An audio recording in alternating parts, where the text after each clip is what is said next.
కథ మొసలి మరియు తెలివైన కుందేలు. ఒకప్పుడు ఒక అందమైన అడవిలో కుందేలు చిక్కు జీవించేది.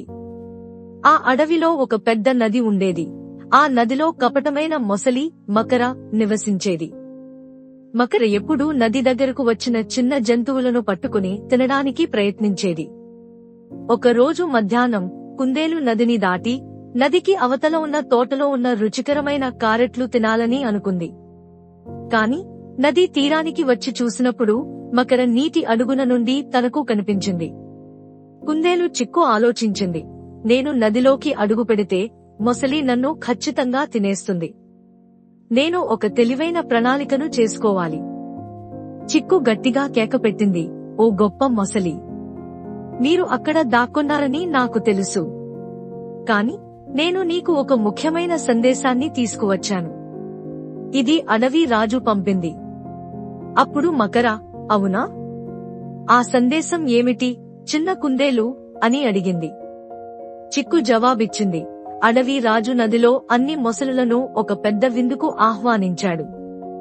కాని ఆ విందుకు ముందు నదిలో మొత్తం మొసలుల సంఖ్యను చెప్పమని నన్ను అడిగాడు.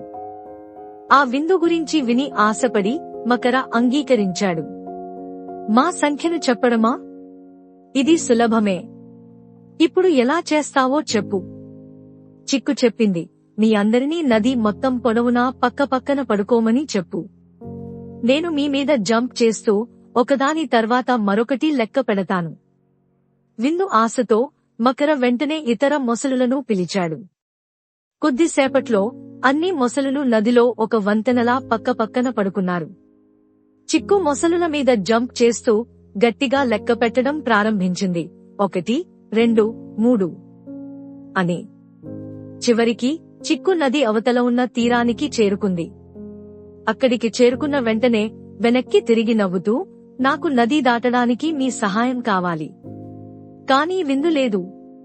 మీరు తెలివిగా ఆలోచించే కుందేలును నమ్మకూడదు అని చెప్పింది.